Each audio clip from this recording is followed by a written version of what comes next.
పేతురు రాసిన మొదటి పత్రిక 4వ అధ్యాయం మొదటి నుంచి చదువుకున్నాం. పేతురు రాసిన మొదటి పత్రిక 4వ అధ్యాయం మొదటి నుంచి. క్రీస్తు శరీరమందు శ్రమపడెను గనుక మీరును అట్టి మనస్సును ఆయుధముగా ధరించుకునుడి. శరీర విషయంలో శ్రమపడిన వాడు శరీరమందు జీవించు మిగిలిన కాలము ఇక మీదట మనుషాటులను అనుసరించి నడుచుకొనక దేవుని ఇష్టానుసారముగానే నడుచుకున్నట్లు పాపముతో జోలి ఇక ఏమీ లేక ఉండును. చాలండి. చూడండి,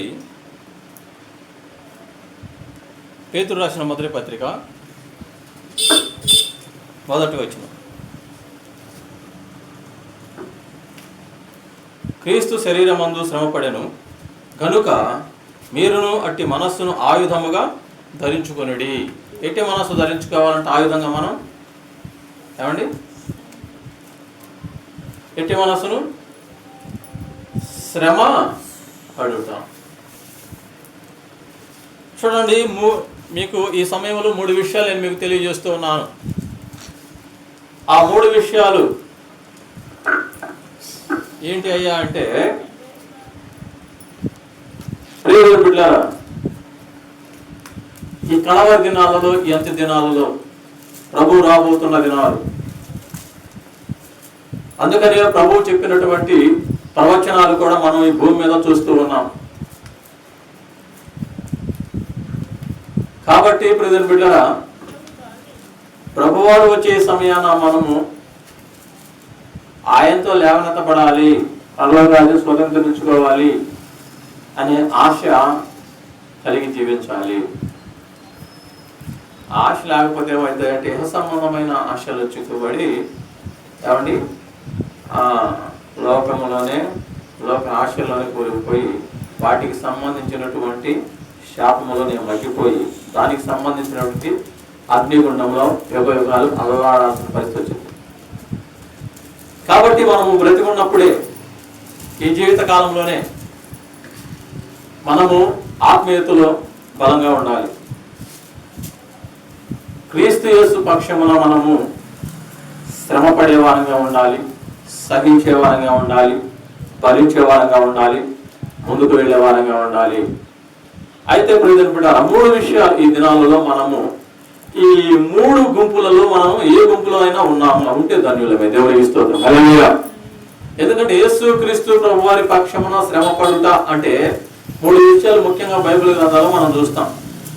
ఏంటయ్యా అంటే, చూడండి, దేవుని యొక్క వాక్యము చాలా స్పష్టంగా మనతో మాట్లాడుతున్నది.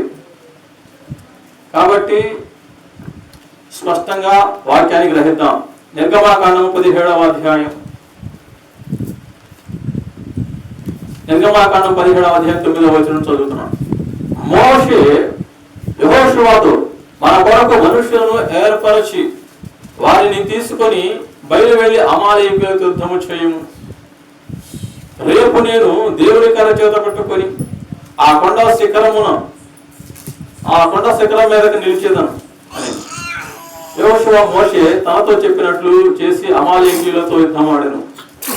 మోషే, అహరోను, హూరు అనువాడు ఆ కొండ శిఖరం ఎక్కిరి.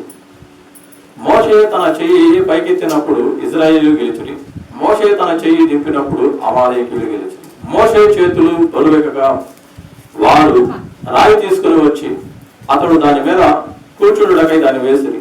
అహరోను, హూరు ఒకడు ఈ ప్రక్కను ఒకడు ఆ ప్రక్కను అతని చేతులను ఆనుకొనగా అతని చేతులు సూర్యుడు అస్తమించే వరకు నిలకడగా ఉండెను.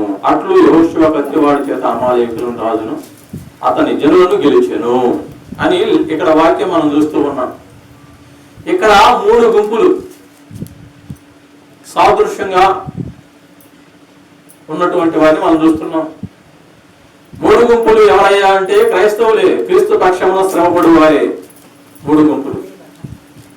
ఆ గుంపులో నువ్వు ఏ గుంపులో ఉన్నా సరే ధన్యుడివే. దేవునికి స్తోత్రం. హల్లెలూయా. ఏంటయ్యా ఆ గుంపులు అంటారా? ఒకటి, యెహోషువతో యుద్ధము చేయుట ఒకరు. రెండు, మోషే వలె చేతులు పైకెత్తి ప్రార్థించుట రెండు. మూడవది ఏంటంటే ప్రార్థించు వారికి, సేవకులకు, సంఘానికి పరిచర్య చేయు పరిచారకులు. అనగా మోషే కూర్చోవడానికి రాయి తెచ్చుట, అతని చేతులు బరువెక్కగా అతని చేతులు కిందకు దించకుండా ఉన్నట్లు అతని చేతులు పట్టుకునుట. అనగా ప్రజలు కూడా అహరోను హూరుకు సాదృశ్యంగా మనం చూస్తూ ఉన్నాం. కాబట్టి ముగ్గురు, ఒకరు యుద్ధము చేయవారు, ఇంకొకరు ప్రార్థన చేయవారు, ఇంకొకరు సహాయము చేయవారు. ఈ దినాలలో ఈ మూడు గుంపులు మనం ఏ గుంపులో ఉన్నామో ఆ అట్టి పరిచర్యలో మనము స్థిరముగా ముందుకు పోదుముగాక. ఆమేన్. దేవునికి స్తోత్రం. అవునండి, ఆలోచించండి. యుద్ధము చేయడము అంటే మనము పోరాడున్నది శరీరంలో కాదు, అంధకార సంబంధము దురాత్మలతోనని ఎఫెసీ పత్రిక 6:12 వచనం చదవండి. అక్కడ రాయబడి ఉంది. పోరాటము అనేది దేనికి సంబంధించినది? మనం ఎవరితో పోరాడాలట? మన యుద్ధోపకరణాలు సాతాను యొక్క దుర్గములు పడబోసినవని లేఖనములో భక్తుడు సెలవిస్తూ ఉన్నాడు. ఇక్కడ 6వ అధ్యాయంలో చూస్తే ప్రజలు బిడ్డాలని చూడండి. తుదకు ప్రభువు యొక్క మహాశక్తిని బట్టి ఆయన బలవంతులైనడి, మీరు అపవాది తంత్రములను ఎదిరించుటకు శక్తివంతులైనట్లు దేవుడిచ్చే సర్వాంగ కవచమును ధరించుకుని. ఏదైనా మనం పోరాడుతున్నది శరీరులతో కాదు, కానీ ప్రధానులతోనూ అధికారులతోనూ ప్రస్తుత అంధకార సంబంధులకు లోకనాథులతో ఆకాశ మండలమందున దురాత్మల సమూహములతో. పరిశుద్ధ గ్రంథంలో రాయబడి ఉంది, నీ పోరాటము ఎవరితోనయ్యా అంటే దురాత్మల సమూహముతో. ఈ దురాత్మలు ఏమి చేస్తాయి అంటే మనిషి యొక్క జీవితంలోనికి, మనిషి యొక్క హృదయంలోనికి ప్రవేశించి వారిని బాధ పెట్టేవిగా ఉంటాయి దురాత్మలు.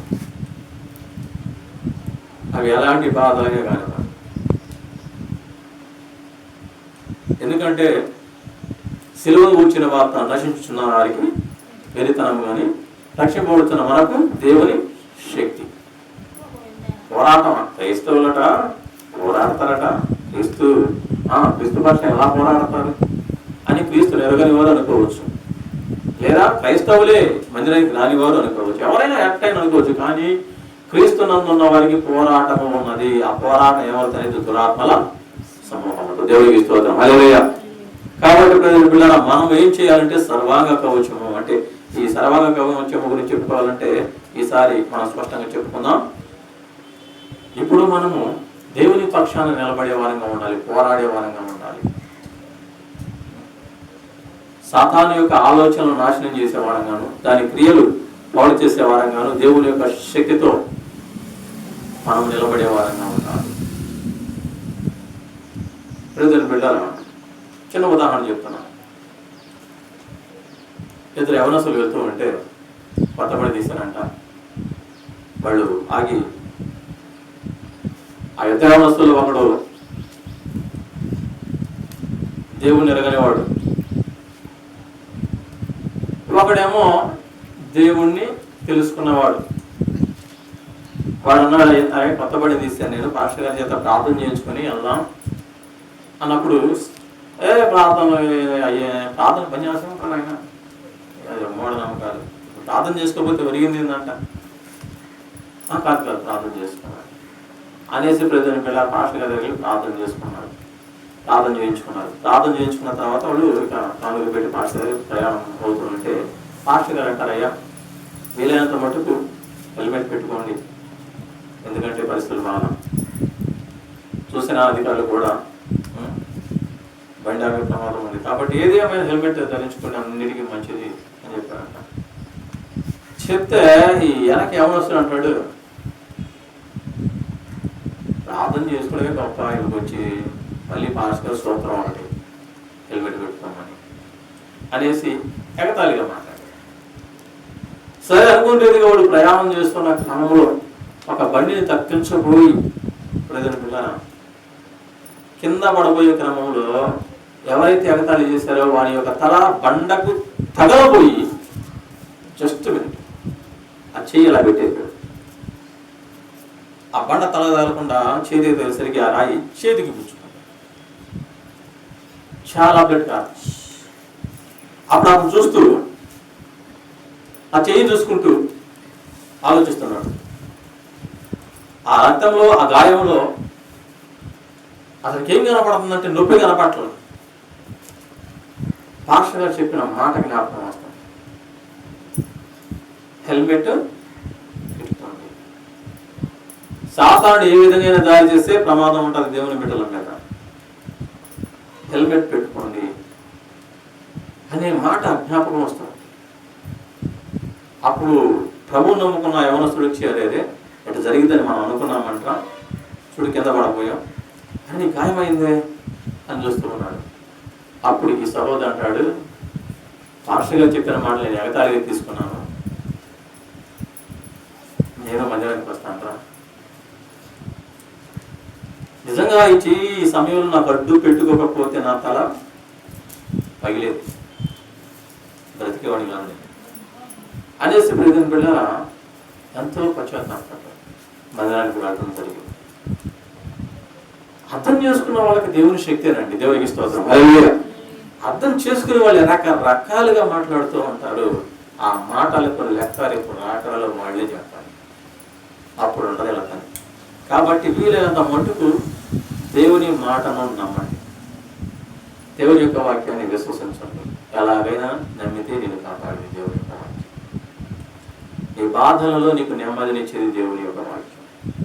నీ మార్గంలో నీకు చీకటిని తొలగజేసి గొప్ప వెలుగుగా నీ మార్గాన్ని చేసి నువ్వు నడుచు ప్రాంతమెల్లా నీకు క్షేమాన్ని ఇచ్చేది దేవుని యొక్క వాక్యం. కాబట్టి మనం వీలైనంత మట్టుకు దేవుని యొక్క వాక్యాన్ని చదువుతూ ప్రార్థన చేస్తూ మన జీవితంలో ముందుకు పోయినప్పుడు మనం అందరం క్షేమంగా ఉంటాం. దేవుని స్తోత్రం. హల్లెలూయా. ఇది వాస్తవం. రాబో ప్రమాదాలు మనకు తెలియదు. కండ చూసుకొని వెళ్ళగలిగేవాడు ఆ కండబోల ఎందాకుండి దాడికి తెలియదు. ఆ చెట్టుకి కనుక కాస్త పురుగు పడితే ఏమైందండి, ఆ పూత రాలిద్ది, ఆ పిందే రాలిద్ది, చివరి కాయ రాలిద్ది, చివరికి ఆ చెట్టు పెగిలించబడింది. ఖండ అండ బలము లేదంటే ధన బలము, అహంకారము, ఈ బలం అంతా చూసి అహంకారంగా మనం ఉండకూడదు. కానీ దీనత్వం కలిగి జీవించినప్పుడు తప్పనిసరిగా దానికి తగ్గ ఆశీర్వాదాన్ని దేవుడు ఇంకా మనల్ని వర్గలేదు చేస్తాడు. కానీ దేవుడిని ఆశ్రయించకుండా ఆ ఖండం చూసుకొని, ఆ దానాన్ని చూసుకొని, ఈ యొక్క అండం చూసుకొని మురిసిపోతే మాత్రము ఒక టైం ఉంది, ఆ చెట్టుకు పురుగు పట్టింది. ఆ పురుగు పట్టినప్పుడు ఆ బలం క్షీణించింది. ఏదో ఒక తెగులు కరిగిపోతుంది. కండ ఏమైతే కరిగిపోతుంది. నష్టం వచ్చినప్పుడు కరిగిపోతుంది. ఏంటి? ధనం కరిగిపోతే ఇంకేం కరిగిపోతాయి? నీ అనుకున్న అండ కూడా బంధుమిత్రులు వాళ్ళంతా కరిగిపోతాయి. చిన్న తెగులు వస్తే కండ కరిగిపోతాయి. కాబట్టి నష్టం అయితే ధనం కరిగిపోతాయి. ధనం కరిగిపోతే ఆటోమేటిక్గా అండబలం పోతాయి. ఏ బలం శాశ్వతం కాదు. ఇక్కడ దైవ బలమే నీకు శాశ్వతం. దేవునికి స్తోత్రం. హల్లెలూయా. కాబట్టి దేవుడి యొక్క వాక్యము మనలో ఉన్నప్పుడు మనము గొప్పగా ఉంటాం. దేవుని పక్షంలో మొదట మనం పోరాడాలి అంటే దేవునిలో మనం స్థిరంగా ఉండాలి. దేవునిలో మనం నమ్మకంగా ఉండాలి. దేవుని శక్తిని మనం పొందుకోవాలి. ప్రార్థన చేయకుండా, వాక్యం చదవకుండా దేవుని నమ్ముతున్నాను అంటే అది నీ జ్ఞానం చెప్పుకుని దొరికితే హృదయపూర్వంగా నువ్వు నమ్మనట్టు. అర్థమైందండి? ఉదాహరణ అనుకున్న రీతిలో ఒక బంధువు ఎవరో ఒకరు నీ ఇంటికి వచ్చారు. వాళ్ళని నీకు చాలా ఇష్టం. రా కూర్చో, చాలా కూర్చోవా, కానీ కూర్చో వేస్తాను. అమ్మాయి మంచి వెళ్తే అమ్మాయి ఎవరుంటే వాళ్ళు వచ్చారు, మంచిగా లేపిస్తాము, ఉంటా కట్టి అవ్వదు అని టీ చేస్తాము, చక్కగా మాట్లాడుతూ ఉంటాము. ఇప్పుడు ఎంత మర్యాద అంటే ఎక్కడ పోద్దాం మళ్ళీ వెంటనే అనేసి ఇప్పుడు ఇద్దరు బిడ్డలారా ఎక్కడ లేని పరిచర్య ఆమెకు చేస్తూ, ఆమెను పలకరిస్తూ, ఆమెతో ముచ్చటిస్తూ విడిచిపెట్టాం. ఎక్కడ సాగిపోతాం మళ్ళీ రాక వచ్చింది. ఒక మంచి సంబంధం ఉంటే అలా ఉంటది. అలా కాకుండా ఇష్టం లేని వ్యక్తి వచ్చింది అనుకో, అయింది మీరు వచ్చారు, చాలా వచ్చారు, నాకు ఏంది విషయం ఎట్లున్నారు, ఏం లేదు నాకు ఇప్పుడే నేను చిన్న పని మీద బయలుదేరుతున్నాను, అర్జెంట్ పని అది, ఈలోపు మీరు వచ్చారు, మాట అంటే వస్తారు. అప్పుడు ఆమె ఏమనుకోవాలి, నేను ఉండాలా పోవాలా? అసలు రాగానే మాట అంటే వస్తారు, ఇప్పుడే బయలుదేరు, అర్జెంట్ పని వెళ్ళాలి, 5 నిమిషాలు వెళ్ళాలి, ఈలోపు మీరు వచ్చేసారు అంటారు. సరేనమ్మా, అక్కడ ఉండాలన్నా సరే మనసు రీపోతాడు. ఊరికి నేను వచ్చాను ఒకటి, సరే అక్క ఈసారి మాట్లాడుకున్నామన్నా, సరేనమ్మా పదా, ఇష్టం లేదు. నిజంగా దేవుని యందు నమ్మకం నీకుంటే, దేవుడు అంటే నువ్వు ఇష్టపడితే నువ్వు ఎంతసేపు ప్రార్థనా జీవితంలో గడపగలుగుతున్నావు తల్లి? ఎంతసేపు ప్రార్థన చేయగలుగుతున్నావు నువ్వు? ఒక పావు గంట, అరగంట, గంట? నువ్వు ప్రార్థన చేసే సమయమే చెప్పింది దేవుడిని నువ్వు ఎంత ఇష్టపడుతున్నావు. దేవుడిని నువ్వు అంత ఇష్టపడుతున్నావు అంటే కారణం ఏంటంటే దేవుడు నీ జీవితంలో కార్యం చేశాడు లేదా చేస్తాడు, ఒక నమ్మకం నీకు ఉండబట్టి దేవునితో గడుపుతున్నావు అంత సమయం. అదే విశ్వాసం. అటువంటి అంతస్తు లేకుండా దేవుని పక్షాన పోరాడే అనుభవం ఎవరికి రాదు. ముందు మనం దేవునిలో నమ్మకంగా ఉండాలి, దేవుని శక్తిని మనం పొందుకోవాలి, దేవుని యొక్క ప్రేమను, ఆయన శక్తిని మనం రుచి చూసినప్పుడు తప్పనిసరిగా ఇంకొకరు మనం ప్రకటించగలం, ఇంకొకరు మనం చెప్పగలం. అంతేకాదు దాని ఆత్మ సంబంధమైన పోరాటం వచ్చినప్పుడు ధైర్యంగా మనము నిలబడగలం. కాబట్టి ప్రియమైన బిడ్డల జాగ్రత్త. మనం పోరాడున్నది ఎవరితోనంటే ప్రియమైన బిడ్డ దురాత్మ సమూహములతో, లోకానాథులతో. దేవుని యొక్క వాక్యం రాయబడింది కదా అక్కడ. కాబట్టి క్రైస్తవుడా నువ్వు పోరాడాలి, పోరాడే వ్యక్తిగా నువ్వు ఉండాలి. సాతానుడు అనేక విధాలుగా నీ ముందు సవాళ్ళను తెచ్చి పెడుతూ ఉంటాడు, సమస్యలు తెచ్చి పెడుతూ ఉంటాడు, ఇబ్బందులు తెచ్చి పెడుతూ ఉంటాడు, కష్టాలను తెచ్చి పెడుతూ ఉంటాడు, నష్టాలు తెచ్చి పెడుతూ ఉంటాడు. అనేక సమస్యలు నీ ముందు పెట్టినప్పుడు నువ్వు వాటికి దడిసి నువ్వు వెనకడుగు వేసేవాడివిగా ఉంటే నువ్వు క్రీస్తు సైన్యంలో ఏ మాత్రం అర్హుడవు కాదు. కాబట్టి నువ్వు ఆత్మీయ జీవితంలో కొనసాగేటప్పుడు నీకు ఇబ్బందులు రావచ్చు, నీకు కష్టాలు రావచ్చు, నీకు నష్టాలు రావచ్చు. ఇంకా వాస్తవంగా చెప్పాలి అంటే మన ఆత్మీయులను కోల్పోవచ్చు. ఒక్కోసారి ఏది ఉన్నా ఏది పోయినా, ఏమున్నా ఏమి లేకపోయినా నేను క్రీస్తునందే ఉంటాను ఒక తీర్మానం తీసుకున్నవాడు ప్రియమైన బిడ్డలారా ఎటువంటి ఉపద్రవాన్నైనా సరే జయిస్తాడు. దేవునికి స్తోత్రం, హల్లెలూయా. కాబట్టి ఆ పోరాటం ఎక్కడ ఉండదో, పోరాడే వారు ఎక్కడైతే ఉంటారో అక్కడ అద్భుతాలు కూడా జరుగుతాయి. అర్థమైందండి? మొదట పోరాడాలి అంటే నువ్వు దేవుళ్ళు స్థిరంగా ఉండాలని చెప్పుకున్నాం. దేవుళ్ళు స్థిరంగా ఉన్నవారు తప్పనిసరిగా పోరాడతారు. ఆ పోరాడిన వారు ఎవరయ్యా అంటే ప్రజెంట్ యెహోషువను మనం చూస్తూ ఉన్నాం. అమాలేకీయులతో యెహోషువ యుద్ధం చేస్తూ ఉన్నప్పుడు యెహోషువకు ఎప్పుడు విజయం వస్తుందయ్యా అంటే అక్కడ ప్రార్థన చేసేవారు ఉన్నప్పుడు. ప్రార్థన చేసేవారికి సహకారులుగా అహరోను హూర్లు ఉన్నారు, పరిచర్య చేసేవారు. ఈ 3 సమూహము. ఇప్పుడు మనం పోరాడే వారి గురించి మనం చెప్పుకుంటున్నాం. పోరాటము అంటే నువ్వు భక్తి జీవితంలో కొనసాగేటప్పుడు నీకు ఎదురయ్యే సమస్య నీకు పోరాటం. కొంతమంది అంటారు, అన్నయ్య నేను ప్రార్థనకు వస్తుంటే మా ఆయన ఊరుకోవట్లేదు, అన్నయ్య టైం ఎక్కువ ఉన్నా ఊరుకోవట్లేదు, ప్రార్థనకి వెళ్ళిన సరే అరగంటలో రావాలంటాడు. అన్నయ్య అరగంట ఏదో ఒక్క నన్ను ప్రార్థన నుంచి ఆపాలని, కానీ తప్పనిసరిగా వస్తున్నాను అన్నయ్య ప్రార్థన చేయండి నా గురించి అని ఎంతమంది చెప్తూ ఉంటారు. నిజమే, అలాంటి వాళ్ళు లేకపోలేదు. అయినప్పటికీ వారు ప్రార్థనకు వస్తూ ఉన్న క్రమంలో వారికి ఒక పోరాటం, భర్తను మెప్పించి ఏ విధంగా సరే మందిరానికి రావాలి, వారిని కూడా మందిరానికి నడిపించాలి, వారి బిడ్డలు మందిరానికి నడిపించాలి, నా కుటుంబం దేవులో ఉండాలి. ఈ క్రమంలో ఆ యొక్క స్త్రీ ఎన్నో ఇబ్బందులు, ఎన్నో సమస్యలు ఎదుర్కొంటూ ఉంటది కుటుంబం ద్వారా. అది ఒక పోరాటం. సేవకులకు సువార్త ప్రకటిస్తుంటే అనేక మంది నవ్వులుతూ ఉంటారు.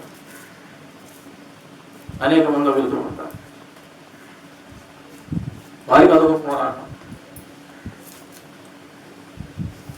మందిరం కట్టే విషయంలో కాస్త ఈవులు సమకూడక, సహాయం అందక, మందిరం ఆగిపోయినప్పుడు ఆ సేవకుని కన్నీటి కదా మామూలుగా ఉండదు.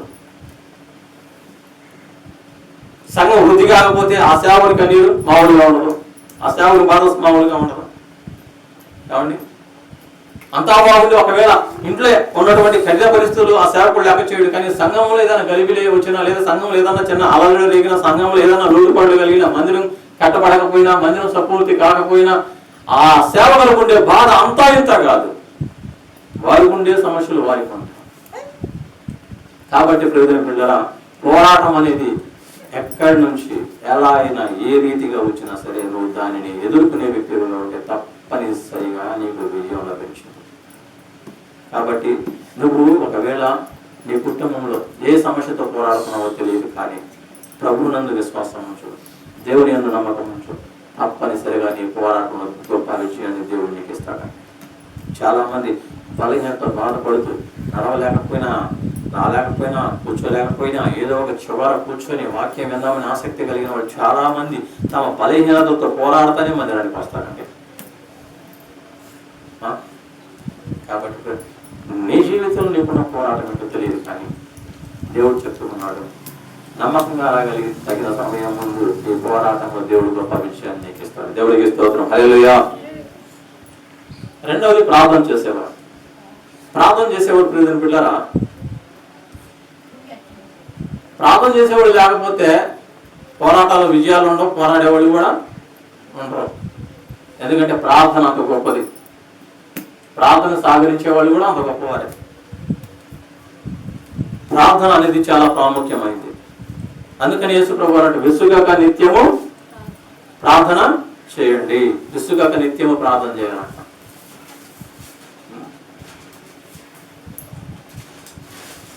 కాబట్టి ప్రియమైన పిల్లరా, చివరిగా యేసుక్రీస్తు ప్రభువు సిలువ వేయబడే ముందు గెత్సేమనే తోటలో ఒక గడియని మేలుకొని ప్రార్థన చేయలేనా? ఎందుకంటే మీరు శోధనలోనికి ప్రవేశింపకున్నట్లు ప్రార్థన చేయండి. అంటే ప్రార్థన అనేది ప్రియమైన పిల్లరా దేవునికి చాలా ఇష్టమైన పని. దేవుడు నీ నుండేదైనా కోరుతున్నాడు అంటే ప్రార్థన. ప్రార్థన చాలా ప్రాముఖ్యమైనది, విలువైంది. ఈ ప్రార్థన ఏం చేసిందంటే నువ్వు శోధనలోనికి ప్రవేశింపకుండా, శ్రమలోనికి ప్రవేశింపకుండా, ఒకవేళ శ్రమలు పడినా దాని నుండి గొప్ప విజయంతో బయటకు రావాలన్నా నీకు ప్రార్థన చాలా అవసరం. నీ ప్రార్థన ద్వారా నీ యొక్క భర్త, నీ ప్రార్థన ద్వారా నీ పిల్లలు, నీ ప్రార్థన ద్వారా నీ కుటుంబము ఆశీర్వదించబడతారు. ఎవరైతే ఏ ఇంట్లో అయితే ప్రార్థన చేసేవారు ఉన్నారో ఆ వ్యక్తి ద్వారా ఆ కుటుంబానికి దీవెన, ఆ బిడ్డలకు దీవెన. ఏ వీధులు అయితే ప్రార్థన చేసే గృహాలు ఉన్నాయో ఆ వీధి క్షేమంగా ఉంటది. ఆ పల్లె లేదా ఆ యొక్క ఊరు, ఆ యొక్క గ్రామం, ఆ యొక్క ప్రాంతం, ఆ యొక్క దేశం, ఎక్కడైతే ప్రార్థన శిబిరాలు ఉన్నాయో, ఎక్కడైతే ప్రార్థన మందిరాలు ఉన్నాయో, ఎక్కడైతే ప్రార్థన చేసేవారు ఉన్నారో ఆ యొక్క దేశము కానీ, ఆ యొక్క ప్రాంతాలు కానివ్వండి, ఊరు కానివ్వండి, లేదా వారి గృహం కానివ్వండి, ప్రపంచంలో అంతటా ఎక్కడైతే ప్రార్థన చేసేవారు ఉంటారో ఆ యొక్క ప్రాంతాలు, ఆ బిడ్డలు క్షేమంగా ఉంటారు. ఎందుకంటే ప్రార్థన చేసేవాళ్ళు సాతాను కార్యాలను అడ్డుకునేవారిగా ఉంటారు, సాతాను యొక్క ఆలోచనలను తారుమారు చేసేవారిగా ఉంటారు, సాతాను యొక్క క్రియలను నాశనం చేసేవారిగా ఉంటారు. కాబట్టి ప్రార్థన చేసే వారి ద్వారా సమాధానం. మనం చాలాసార్లు చెప్పుకుంటాం కదండి, పౌలు శీలలు పాటలు పాడుతూ ప్రార్థన చేస్తున్నప్పుడు ఏమైంది? చాలాసార్లు పునాదులు బద్దలైపోయింది. వాళ్ళు ఎట్టి పరిస్థితుల్లో ప్రార్థన చేస్తున్నట్టు వాళ్ళు కొట్టబడ్డారు, కొడాలతో రక్తం కారుతూ ఉంది, సంఖ్యల చేత బంధించబడ్డారు, బంధించబడి చెరసాలలో వేయబడ్డారు. చెరసాలలో వేయబడ్డప్పటికీ ఆత్మీయత తగ్గిందా? అది ఇంకా వృద్ధయింది. దెబ్బలు తగిలినాయి కదా అని కుయ్యో మొర్రాని మూలుగుతున్నారా? అది నేను చెప్పేది. నిజమైన క్రైస్తవులు పోరాటం ఉన్నప్పటికీ ఆ పోరాటంలో దేవుడిని కనపరిచే వారిగా ఉంటారు. దేవుడికి స్తోత్రం, హల్లెలూయా. ఎస్, అది మనం కలిగి జీవించాలి. ఈ దినాల్లో మనం కలిగి జీవించాలి. కాబట్టి ఇప్పుడు పౌలు శీలలు తమకున్న దెబ్బలను చూసుకోవట్లా, కారుతున్న రక్తాన్ని చూసుకోవట్లా, అయినప్పటికీ చెరసాలలో పాటలు పాడుతూ ప్రార్థన చేస్తున్నాడు. దేవుడు చెరసాల పునాదులను బద్దలు చేశాడు. అదేవిధంగా ప్రార్థన ఎక్కడైతే ఉంటుందో, దేవుడిని స్తుతించే వారు ఎక్కడైతే ఉంటారో ఆ యొక్క కుటుంబాలలో సాతాను యొక్క సంఖ్యను దేవుడు తెంచేస్తాడంటే, సాతాను యొక్క ఆలోచనలు దేవుడు నాశనం చేస్తాడంటే, దేవుడు ప్రజలు ఆ కుటుంబాలను రక్షించే వారిగా ఉంటాడు. అద్భుతాలు చేసేవాడిగా ఉంటాడు. కాబట్టి ప్రజల పిల్లల జాగ్రత్త, ప్రార్థన చాలా ప్రాముఖ్యం. మోషే చేతులు ఎత్తితేనేమో కింద యోషువ ఏం చేస్తున్నాడు? అమాలేకీయులను జయిస్తున్నాడు. వాళ్ళు శత్రువులు ఓడిపోతున్నారు మోషే చేతులు ఎత్తితే. అదే మోషే చేతులు దించితే శత్రువులు గెలుస్తూ ఉన్నారు, ఇజ్రాయేలు ఓడిపోతూ ఉన్నారు. అది చూసినటువంటి పరిచారకులు ప్రజల బిడ్డ ఏం చేశారంటే, మన మోషే ప్రార్థన చేస్తుంటే శత్రువులు ఓడిపోతున్నారు కాబట్టి మనం ఒక పని చేద్దాం, మోషే అలాగే చేతులు ఎత్తుంచాలి, ప్రార్థన చేయాలి, మనం ఆయనకు సహకరించాలని పరిచయం ఏం చేస్తారంటే ఒక పెద్ద రాయి తెచ్చి ఆ రాయి మీద మోషేను కూర్చోబెట్టేసి ఆ చేయకుండా ఈ చేయకుండా పట్టుకున్నారు, దించకుండా చేతులు. ఎందుకంటే నువ్వు చేతులు ఎత్తితేనైనా అక్కడ పోరాడే వాళ్ళు గెలుస్తుంది. కాబట్టి ప్రజెంట్ బిడ్డారా మనం ఏం చేయాలంటే బయట సేవకులు ప్రజెంట్ చేసే పోరాటంలో గొప్ప విజయం పొందాలి అంటే వాళ్ళు స్వార్థ ప్రకటిస్తున్నప్పుడు సాధారణ కార్యాలు నాశనం చేసి అనేక ఆత్మలను అగ్నిగుణానికి పోకుండా రక్షణలోనికి నడిపించాలి అంటే ఇంట్లో కూర్చున్న నీవు ప్రార్థన చేయాలి. ప్రపంచమంతటా పరిచర్య చేస్తున్న సేవకుల గురించి ప్రార్థన చేయాలి. ప్రపంచమంతటా ఉన్న దేవుని సంఘములను గురించి ప్రార్థన చేయాలి. దేవుని బిడ్డల కొరకు ప్రార్థన చేయాలి. అనేక లక్షణాలకు నడిపించబడాలని ప్రార్థన చేయాలి. ఎందుకంటే నువ్వు బయటకు వచ్చే పోరాడాలేవు కదా, పోరాడే వారి కొరకు నువ్వు ప్రార్థన చేయాలి. ఒకటి పోరాడే గుంపు, రెండవది ప్రార్థన చేసే ఆ గుంపులో ఉన్నా ధన్యుడివే. పోరాడే గుంపులో ఉన్న యోషువ యుద్ధం చేస్తూ ఉన్నాడు, ఆ గుంపులో ఉన్నా ధన్యుడివే. లేదు ప్రార్థన చేసేటువంటి మోషే ప్రార్థనా పురుషులతో ఉన్న ధన్యుడివే. ఇంకా మూడవ వాడు సహకరించేవాడు, సహాయం చేసేవాడు. ఎవరండి? ఎవరంటే అహరోను. మోషేకు సహాయం చేస్తున్నాడు.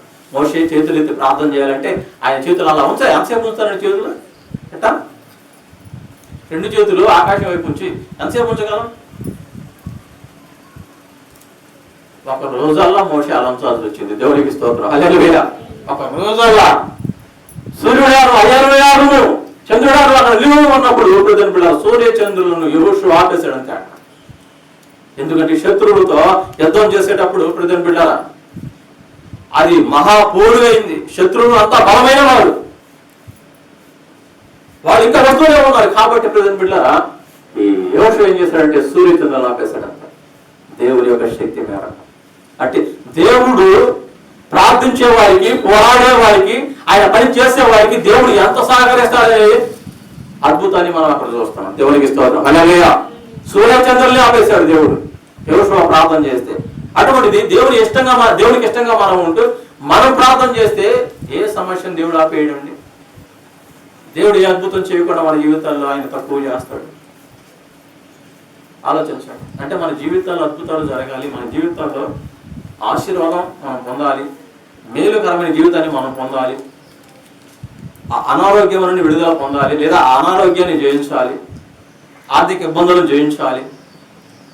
ప్రతి పరిస్థితి మీద నాకు అనుకూలంగా లేనటువంటి, నన్ను ఇబ్బంది పెట్టే ప్రతి పరిస్థితిని నేను గెలిచి నేను దీవెనకరంగా ఉండాలి అని నీకు అనిపిస్తే నీవు ఈ 3 అనుభవాలు కలిగి జీవించాలి.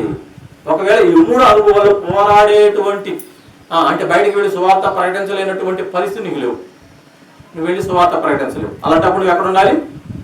ప్రార్థించే వారి సహవాసంలో నమ్ముతాను, ప్రార్థన చేసే వ్యక్తివిగా నమ్ముతాను.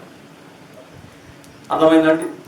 కొంతమంది ఇప్పుడు ఇదని పెట్టారా వారికి వారు ప్రార్థించగలరు, కానీ ఇంకా ఎక్కువగా ప్రార్థించే ఆ సమయం వారికి గడపలేనప్పుడు వాళ్ళు ఏం చేస్తారంటే ప్రార్థించే వారికి సహాయం చేసేవారిగా ఉంటారు.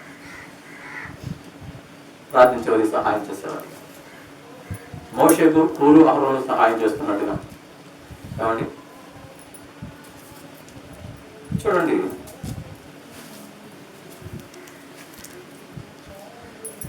దేవుడు కొంతమందిని కొన్ని పనులు నిలబెట్టాడు. అపోస్తుల కార్యంలో అంటారు అపోస్తులు, మేము సువార్త మాని మీకు పంచిపెట్టే పనులు మేము ఉంటే మాకు అలా కుదరదు, కాబట్టి అలా పంచిపెట్టే క్రమంలో మేము కొంతమందిని వ్యక్తులను మీకు నియమిస్తూ ఉన్నామని కొంతమందిని పరిచర్య చేసే వాళ్ళని అపోస్తులు అక్కడ ఎన్నుకోవడం జరిగింది. అపోస్తులు ఒక అంతస్తు, పరిచర్య చేసేవాడు ఒక అంతస్తు, ఇంకా విశ్వాసులు ఇంకో అంతస్తు, ప్రార్థన చేయబడి 3 అంతస్తులు. అయితే ప్రజెంట్ పిల్లలు మనం తప్పనిసరిగా ఏ అంతస్తులో ఉన్నాము? సహాయం చేయడం అంటే కొంతమంది ప్రజెంట్ పిల్లల ప్రార్థన చేస్తారు కానీ సరైన వనరులు మందిరంలో ఉంటారు, సరైన వనరుల మందిరంలో ఉంటారు, లేదా సరైన వారి జీవితాల్లో కూటాలు జరపడానికి కానివ్వండి, ఆ సంఘాన్ని నడిపించడానికి కానివ్వండి, ఆ పరిస్థితులు కావాల్సిన వనరులు కానివ్వండి, అందుకు కావాల్సిన సహాయం కానీ ఉండదు. ఒక ప్రాంతంలో ఒక మందిరంలో ఆరాధన జరుగుతుందండి, ప్రార్థన అప్పటికి జరుగుతుంటే ప్రజలు పిల్లారా అంత ఆత్మీయంగా బాగానే ఉన్నారు. పాస్టర్ వాక్యం చెప్పారు, అయిపోయింది. ఇంకా మధ్యాహ్నం కూటం ఉంది, ఉదయకాలం అయిపోయింది. ఇలా 3 దినాలు ఉపవాస ప్రార్థన ఉంచారు. ఉపవాస ప్రార్థన 3 దినాలు 3 కూడా జరుగుతుంది. ఆ క్రమంలో ఏ రోజుకు ఆ రోజు అక్కడ ఉన్నవారు ప్రేరేపించబడి ఆ సంఘస్థులకు టీకి బిస్కెట్స్ లేదంటే అందుకు కావలసినటువంటి వాటర్ కానివ్వండి పరిచర్య చేయడానికి వారిలో వారే కొంతమంది ప్రేరేపించబడి లేచారు. వీళ్ళు ప్రార్థన చేస్తున్నారు, కొంతమంది పాస్టర్ నడిపిస్తూ ఉన్నాడు, పాటలు పాడుతూ ఇంకా బలపరుస్తూ ఉన్నాడు. కానీ ఈ కొంతమంది లేచి ఏం చేస్తున్నారంటే ఒక పక్క టీ కాచే పనిలోను, ఒక పక్క వారికి అల్పాహారం ఇచ్చే పనిలోను, మరి నీరసిల్లిపోకుండా పడిపోకుండా ఉన్నదికి వాళ్ళు పరిచయం చేస్తూ ఉన్నారు. అంటే ఎవరి అంతస్తు వాళ్ళది. వీళ్ళు ప్రార్థన చేయలేదని వీళ్ళు తక్కువ కాదు, పరిచయం చేసేవాళ్ళు ప్రార్థన చేస్తున్నారని వీళ్ళు ఎక్కువ కాదు. కానీ ఎవరు ఏ పనికి నియమించబడ్డారో ఆ పనికి ఆ సంఘంలో చక్కగా వాడబడుతూ ఉన్నారు. పాస్టర్ గారు చెప్పకముందే వీళ్ళు లేచి ఇంతమంది పొద్దున్న నుంచి ఉపవాసం ఉన్నారు, మళ్ళీ నెక్స్ట్ ఉపవాస ప్రార్థన కాబట్టి వీళ్ళలాగే ఉంటారు, ఉంటే నేసలు అయిపోతారు. కాబట్టి మన వంతు మనం అబ్బాయి పని చేద్దామని వాళ్ళు కూడా పలుకుతారు. అప్పటికప్పుడు వారి దగ్గర ఉన్న యొక్క ధనాన్ని పోగు చేసి కొన్ని పాల ప్యాకెట్లు తెచ్చేసి అప్పటికప్పుడు టీ కాయటం, కొన్ని బిస్కెట్లు తేవటం, గ్యాదర్ చేయడం, అందరికీ పంచిస్తూ ఉంటారు. అందరికి కాస్త ఓటం అన్నమాట. ఈ చిన్న పని కూడా దేవుని యొక్క పనిలో గొప్పది. దేవునికి స్తోత్రం. హల్లెలూయా. అంటే ఏంటంటే అపోస్తులు పరిచర్య చేయడం కొంతమంది అలా నిలబెట్టారు. కాబట్టి నీ వంతు నువ్వుగా పరిచర్య చేసే వారిలో నువ్వు ఉన్నావా అంటే సహకరించే వ్యక్తులలో ఏ విధంగా కానివ్వండి, సహకరించే వ్యక్తివిగా ఉన్నావా, ప్రార్థించే వ్యక్తివిగా ఉన్నావా, పోరాడే వ్యక్తివిగా ఉన్నావా? ఆలోచించండి ఎలా ఉన్నారు. పేతురు ప్రజలు పిల్లరా చెరసాల్లో ఉన్నాడు. ఆ దినాల్లో సువార్త ప్రకటించే వారిని ప్రకటించకుండా అడ్డగించడానికి, వారు ఏమైనా చేయడానికి తెగించిన రోజులు అవి. ఈ దినాల్లో కూడా ఏమండి కొంతమంది సేవకులు హింసింపబడుతూ ఉన్నారు, బాధింపబడుతూ ఉన్నారు. ప్రారంభమైన అనుకుంటా. ఎందుకంటే ఇటీవల సోషల్ మీడియాలో చూసినప్పుడు యూట్యూబ్లో జాన్సన్ గారని ఒక సేవకుడు, ఆ సేవకుని అరెస్ట్ చేశారు. దేనికంటే మరి కొన్ని వివాదాల పరిస్థితుల మధ్య. అది ఎప్పటి నుంచి జరుగుతున్నది కాదు, అది ఎప్పటి నుంచో జరుగుతుంటే ఇవి మాటలతోనే ఇలా వాళ్ళ సత్యాన్ని నిరూపించుకుందాం, నిజమేంటో తెలుసుకుందాం అనేది మాటల ద్వారా పోతూ ఉంది ఇప్పుడు దాకా. కానీ ఇప్పుడు చేతల దాకా వచ్చేస్తుంది. ఎక్కడి నుంచి ప్రారంభం? ఇంకో ఘటన, ఆయన చెరసాల్లో వేసాడు, జైలు వేసాడు, అర్ధరాత్రి తీసుకెళ్ళారట మన అంటాం. ఏమండి అనేక డిబేట్లు జరుగుతూ ఉన్నాయి. అయితే అవన్నీ సామరస్యంగాను సమాధానకరంగాను అవతల వారు మీ గ్రంథం గొప్ప అంటే మీ గ్రంథం గొప్ప అని ఒకరు జరుగుతున్నప్పటికీ సామరస్యంగా ఇప్పుడు దాకా పోతుంది. ఎవరు కేసులను పెట్టుకోవాలా, ఎవరి తగ్గట్టు వాళ్ళు వాదించుకుంటున్నారు, అది వేరు. కానీ ఇప్పుడు ఒక మెట్టు ముందుకు పోయి ఏంటయ్యా అంటే కేసులు పెట్టుకోవాలి. ఏదేమైనా ప్రజలు వెళ్ళారా ఆ సేవకుని గురించి ప్రార్థన చేద్దాం మనం అంటాం. ఎందుకంటే వాళ్ళ ఆవిడ ప్రెగ్నెంట్ అంట. ఆడవాళ్ళు ప్రెగ్నెంట్గా ఉన్నప్పుడు భర్తలు అంత దగ్గరగా ఉంటే అంత ధైర్యం వాళ్ళకి. అటువంటి సమయంలో నా సేవకుడు చెరసాల్లో ఉండటం అనేది ప్రజలు వెళ్ళారా. ఎంతైనా మరి దేవుని బిడ్డలంగా మనం కూడా మరి భారంతో ప్రార్థన చేయవలసిన వారమైనాము. సహోదరుడు జాన్సన్ గారి గురించి, మరి వారి సత్యమణి గురించి, వారి కుటుంబం గురించి మనం ప్రార్థన చేయవలసిన వారమైనాము. అంతేకాదు మన యొక్క దేశంలో ఎటువంటి మతపరమైన వివాదాలు తలెత్తకున్నట్లు అందరూ సమాధానంగా సంతోషంగా ఏమండి ముందుకు పోయినట్లుగా మనం అందరం బలంగా ప్రార్థన చేయాల్సిన రోజులు ఇవి. అవునండి. ఎందుకంటే సాతానుడు అనేక విధాలుగా దాడులు చేసేవాడిగా ఉంటాడు. సాతానుడు ఎలా దాడి చేస్తాడంటే వాడు ఏదో స్వయంగా ఒక నల్లటి ఆకారంలో పైగా రూపంలో రాడు, వాడు మనుషుల ద్వారానే పనిచేస్తా ఉంటాడు. కాబట్టి వాడి కార్యాలు నాశనం అవ్వాలి, సాతాను కార్యాలు నాశనం అవ్వాలి, దేవుని యొక్క చిత్తం సంపూర్ణంగా నెరవేర్చబడాలి, ప్రార్థన చేయాలండి. కాబట్టి మోషే చేతులు ఎత్తినప్పుడు దేవుని యొక్క కార్యం ఎంత ఘనంగా జరుగుతూ ఉందో, మోషే చేతులు దించినప్పుడు దేవుని యొక్క కార్యాలు వెనకబడుతూ ఉన్నాయి. కాబట్టి నీ పక్షాన, నీ కుటుంబ పక్షాన, దేవుని బిడ్డ, దేవుని తల్లి నీ పక్షాన, నీ కుటుంబం క్షేమంగా ఉండాలంటే, నీ భర్త బయటికి వెళ్ళి పనిచేసి క్షేమంగా రావాలి అంటే నువ్వు ఇంట్లో చేతులెత్తి ప్రార్థన చేసే తల్లివిగా ఉండాలి. ప్రియ సహోదరుడు, నువ్వైనా సరే ప్రతి ఉదయం లేచి నువ్వు చేసే పనులు ముందుకు రాణించాలి అంటే, బయటికి వెళ్ళి సమాధానకరంగా రావాలి అంటే నువ్వు ప్రార్థన చేసుకొని నీ యొక్క పనులు ప్రారంభించినప్పుడు తప్పనిసరిగా సాతానుడు నీ జీవితంలో నష్టాన్ని కలుగు చేయాలనుకున్నా, కష్టాన్ని కలుగు చేయాలనుకున్నా, ఇబ్బందులు కలుగు చేయాలనుకున్నా వాటన్నిటి నుంచి దేవుడు తప్పించి సాతానుడికి సిగ్గు కలిగినట్లుగా నీ పక్షాన దేవుడు అద్భుతం చేస్తాడు. దేవుడు ఇస్తాడు. హల్లెలూయా. కాబట్టి మనము చేతులెత్తి ప్రార్థన చేసే వారంగా ఉండాలి.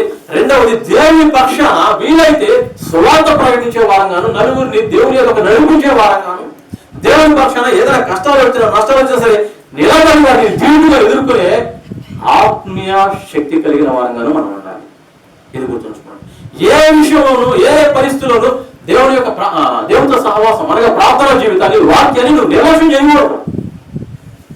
చేయకూడదు. కాబట్టి ఆత్మీయంగా బలంగా ఉండాలి. నీ ప్రార్థన పోరాడే వారికి గొప్ప విషయం, నీ సహాయం ప్రార్థించే వారికి గొప్ప సహాయం. నువ్వు సహాయం చేస్తూ ఉంటే వాళ్ళు ఇంకా ప్రార్థన చేస్తూ ఉన్నారు, వాళ్ళు ప్రార్థన చేస్తుంటే వీళ్ళు ఇంకా గొప్పగా పోరాడేవారిగా ఉన్నారు. సహాయం చేసేవాడు అవసరం, ప్రార్థన చేసేవాడు అవసరం, పోరాడేవాడు అవసరం. వీళ్ళు ఏ ఒక్కరు లేకపోతే సరే కథ సామగిలింది అంతేనండి. ఎప్పుడైనా గొప్ప పూరి జరుగుతుంది, ప్రేరేపించబడి పాస్టర్ గారు నేను ప్రతి ఆదివారం ఈ విధంగా ఎంత కొంత నా వంతుని సహాయం చేయాలని ఆశపడుతున్నాను అని వారు ఏదో విధంగా సంఘానికి సహకరిస్తూ ఉన్నారే అంటారు. సహాయం చేయడం అంటే అదనమాట, సహకారిగా ఉండటం, సహాయం చేయడం. వీళ్ళు ప్రజలు పోరాడకపోయినా సరే పోరాడే వారికి, ప్రార్థన చేస్తున్న వారికి సహాయం చేస్తున్నారు. వీళ్ళది గొప్ప పని. ఏమండి, ప్రార్థన చేయట్లేదు కానీ అహరును హూను తక్కువ తినేసే పని లేదు అక్కడ. వారు చేసే పని వాళ్ళు చేస్తూ ఉన్నారు. మోషే చేసే పని మోషే చేస్తున్నాడు, యెహోషువ చేసే పని యెహోషువ చేస్తున్నాడు. కాబట్టి నువ్వు ఏ పని చేయగలుగుతున్నావు దేవుని పక్షాన? ఈ మూడు గుంపులు ఒక గుంపులన్నా లేకపోతే దేవుని ఆశీర్వాదాలు రావు, పరలోక రాజ్యం ప్రవేశించడం. పోరాడే వ్యక్తివిగా ఉన్నావా అంటే సువార్త ప్రకటించే వ్యక్తివిగా ఉన్నావా, లేదు ప్రార్థించే వ్యక్తివిగా ఉన్నావా? నీ జీవితంలో కనీసం ఒక గంటన్న ప్రతి దినం ప్రార్థించగలుగుతున్నావా? దేశం కొరకు, సంఘాల కొరకు, ప్రపంచవ్యాప్తంగా ఉన్న దేవుని సేవకుల కొరకు, వారి క్షేమం కొరకు ప్రార్థించగలుగుతున్నావా? లేదు సంఘానికి నువ్వు మేలుకరమైన వ్యక్తివిగా ఉన్నావా? నీవో సంఘానికి, దేవుని బిడ్డలకు ఏదైనా సహాయం అందుతూ ఉందా? యేసు ప్రభు వారు వాక్యం ప్రకటించిన తర్వాత ఇంతమందిని పస్తులతో పంపించడం నాకు మనసు అప్పట్లేదని ప్రభు వారు అన్నప్పుడు, వీరికి ఆహారం పెట్టాలన్నప్పుడు శిష్యులు అంటారు, ప్రభు వీరికి ఆహారం పెట్టాలని దగ్గర వీళ్ళు 5,000 మంది పైన ఉన్నారు, ఇంత ఆహారం మేము ఎక్కడి నుంచి తేగలం అని శిష్యులు అంటారు. ఇప్పుడు వారు ప్రార్థన చేస్తున్నారు. ఏమండి, పరిచారకులు శిష్యుల దగ్గర ఉన్నారు, కూర్చున్న వారు విశ్వాసులే కావచ్చు, ప్రార్థన చేసేవారు కావచ్చు, కానీ వీరికి సహాయం చేసేవాళ్ళు కావాలిగా. ఎవరు ఉన్నారు? వీరికి ఆహారం పెట్టేవాడు. అప్పుడు ఎగుస్తారండి, పిల్లలు, పసిపిల్లలు, నా దగ్గర 5 రొట్టెలు 2 చేపలు ఉన్నవండి అంటారు. శిష్యులు అంటారు, ఎంతమందికి ఏం సరిపోతాయి అంటారు. చిన్న సహాయం దేవుడు గొప్పదిగా చేస్తాడు. దేవునికి స్తోత్రం. హల్లెలూయా. నీ వంతుగా నువ్వు ముందు అడుగేయటమే.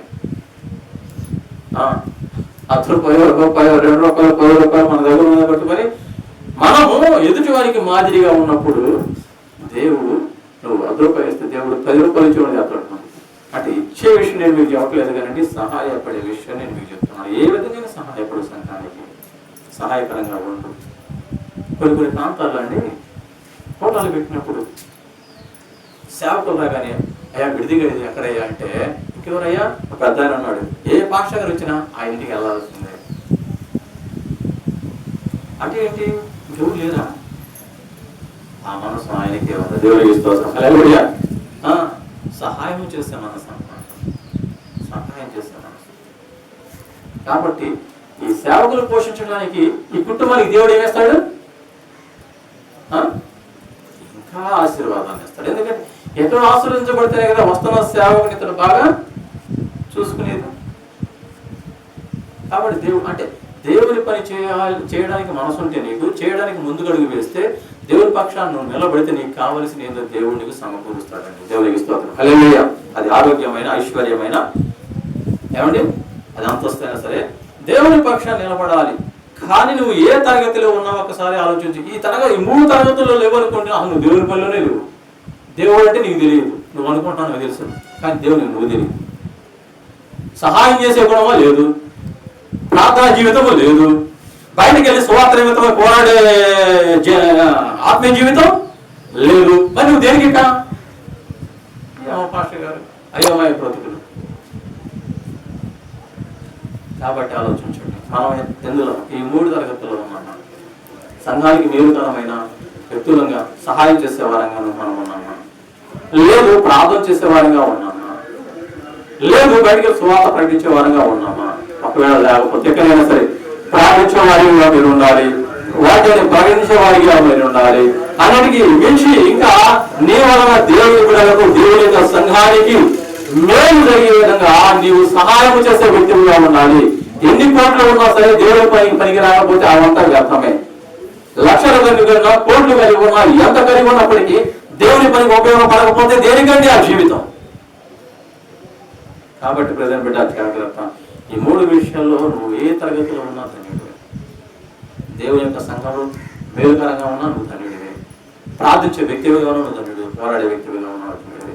ఈ 3 ఒక వ్యక్తిలో ఉన్నారంటే, ఈ 3 ఒక వ్యక్తిలో ఉన్నాయంటే వారు మరీ ధన్యుడు. దేవుడు ఇస్తాడు. హల్లెలూయా. వారు మరీ ధన్యుడు. చిన్న ప్రార్థన చేసుకో, చిన్న ప్రార్థన. సర్వకృపాన్ని నీకు స్తోత్రాలు చెల్లిస్తున్నాం తండ్రి. అమాలేకీయులతో పోరాడటానికి 3 ముఖ్యమైన విషయాలు మీరు మాకు తెలియజేస్తూ ఉన్నాడు. 1 పోరాడువాడు యెహోషువ, 2 ప్రార్థన చేయువాడు మోషే, 3 ప్రార్థన చేయవారికి సహకరించినటువంటి అహరోను హూరులు పరిచర్య చేయవారు. అది ఒక 3 విషయాలు ప్రభువా మీరు మాకు తెలియజేసిన వారై ఉన్నారు. తండ్రి సహాయం దయచేయండి. ఎవరి అంతస్తు వారిది, ఎవరి కష్టము వారిది, ఎవరి ఆశీర్వాదం వారిది అన్న రీతిగా నాయన ఈ 3 విషయాల్లో మేము ప్రార్థన చేయవారుగా ఉన్నామా? పోరాడువారుగా ఉన్నామా? ప్రార్థన చేయవారికి, సంఘానికి పరిచయాలుగా వేరు చేయవారుగా మేము ఉన్నామా అని విడుదల పరిశీలించుకొని, ఒకవేళ నీ సంఘానికి దూరంగా ఉన్నారేమో, పరిచర్యకు దూరంగా ఉన్నారేమో, ప్రార్థనకు దూరంగా ఉన్నారేమో, అయ్యా తండ్రి జ్ఞాపకం చేసుకోండి. ఇకనైనా తాము బ్రతుకులు మార్చుకొని నేను సంఘంలో ఒక ఆత్మీయ బలమైన వ్యక్తిగా ఉండాలి. నేను ఉండాలి అంటే ప్రార్థన చేసే వ్యక్తిగా నేను ఉండాలి. కాబట్టి నేను ప్రార్థన చేయాలని ఒక మేలు కొరకు జీవితాన్ని వారికి దయచేయండి ప్రభువా, కృప చూపండి. అదేవిధంగా సంఘానికి నేను మేలుకరమైన వ్యక్తిగా ఉండాలి. దేవుడు నాకు ఇస్తున్నటువంటి దాంట్లో కొంత దేవుని యొక్క సంఘంలో నేను ఇచ్చినప్పుడు అది దేవుని పనిలో వాడబడింది అని సహాయం చేసే బిడల విషయమే మీరు సంతోషించువారన్నారు ప్రభువానికి స్తోత్రాలు. కృప చూపండి, సహాయం దయచేయండి. అలాగే సువార్తను ప్రకటించిన నిమిత్తమైన తండ్రి, పోరాటాలు జరుగుతున్న యొక్క సేవకుల గురించి నా తండ్రి ప్రార్థన చేస్తూ ఉన్నా. అయ్యా కృప చూపండి నాయన. సేవకుల పక్షాన మీరు తోడుగా ఉండి నిలవండి నాయన. ఇదిగో నా తండ్రి అయినా అనేకులు నరకాగ్ని నుండి అతన్ని తప్పించబడినట్లు, ఆ యొక్క రెండవ మరణంలోనికి ప్రవేశింపబడినట్లు, ఆ ఎంతమందినైనా దేవుని చిత్తమైతే ఎంతమందినైనా రక్షించి రక్షణ మార్గంలోకి నడిపించాలని నా తండ్రి తపపడుతున్న పోరాడుతున్నటువంటి సేవకులను మీరు జ్ఞాపకం చేసుకోండి. వారి నిమిత్తమైన తండ్రి మేము ప్రార్థన చేయ వారంగా ఉన్నాం. తండ్రి సహాయం తెచ్చు, వారికి సహాయం తెచ్చు. సువార్త ప్రకటిస్తున్నది పేరుని చెరసాల్లో వేశారు, కానీ సంఘం అయితే ఆసక్తితో ప్రార్థన చేస్తూ ఉన్నప్పుడు మీరు అద్భుతం చేసిన రీతిగా ఆయన ఈ జీవిత దినాలలో నా తండ్రి ఈ కడవరి దినాల్లో నీ సేవకుల పక్షాన మీరు కార్యము జరిగించండి, నీ బిడ్డల పక్షాన కార్యము జరిగించండి. సాతాను సంఖ్యలను తెంచివేయండి, సాతాను సంబంధమైన ప్రతి వ్యాధి బలహీనతను తీసివేయండి, సాతాను సంబంధమైనటువంటి ప్రతి శాపాన్ని కొట్టివేయండి, సాతాను సంబంధమైనటువంటి ప్రతి కన్నీరు తుడిచివేయండి. ప్రభువా ఈ సహాయము సమాధానము చేరువచ్చిన ప్రతి ఒక్కరికి దయచ్చు, ఒక ఆరోగ్యము క్షేమము దయచ్చు. మా వంతుగా మేము మేలు చేయగలుగుతామా, మా వంతుగా మేము ప్రార్థన చేయవారమా, మా వంతుగా మేము పోరాడవారమా నా తండ్రి. ఏ స్థితిలో ఉన్నా నా తండ్రి నీ నామానికి మహిమకరంగా మమ్మలను నిలవబెట్టండి, ముందుకు నడిపించండి.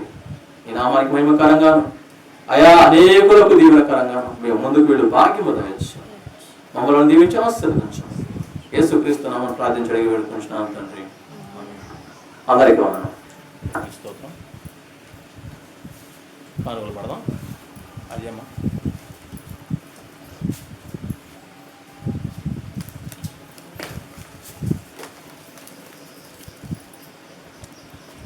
అందరికీ చిన్న మాట.